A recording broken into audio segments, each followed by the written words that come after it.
পূজার দিন আমার খুব পায়ে ব্যথা, যার কারণে আমি খুব একটা কোনো কিছু কাজ করছি না, ছোটো ছোটো কাজ করছি। আর সবজি টবজি সব কিছু কাটা শেষ, পুরান বাড়ির থেকে মানে যেটুকুনি তারা আইসেন। আর পূজার করে মা সব কিছু তাড়াতাড়ি হয়ে রেডি হয়ে রাখছেন, যেহেতু মানে আমরা ঠাকুরমশাই হয়েছেন তাড়াতাড়ি সব কিছু রেডি হয়ে রাখার লেগা।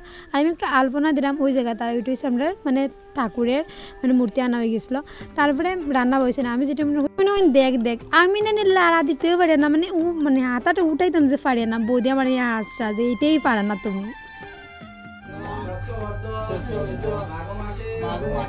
তারপরে আমরা মানে পূজা মোটামুটি কমপ্লিট, আর আমরা এখন সবাই মিলে অঞ্জলি দিলাম। দেওয়ার পরে আমরা শান্তির জল দেওয়ার পরে একটু প্রণাম করছি ঠাকুরের, আমরা পূজা দেওয়া প্রায় শেষ। আর পাপার যত গাড়ি আছে সব গাড়ি নিয়ে এত ঝামেলা, তারা দুজন আসলো হে আর আরেকটা আসলো।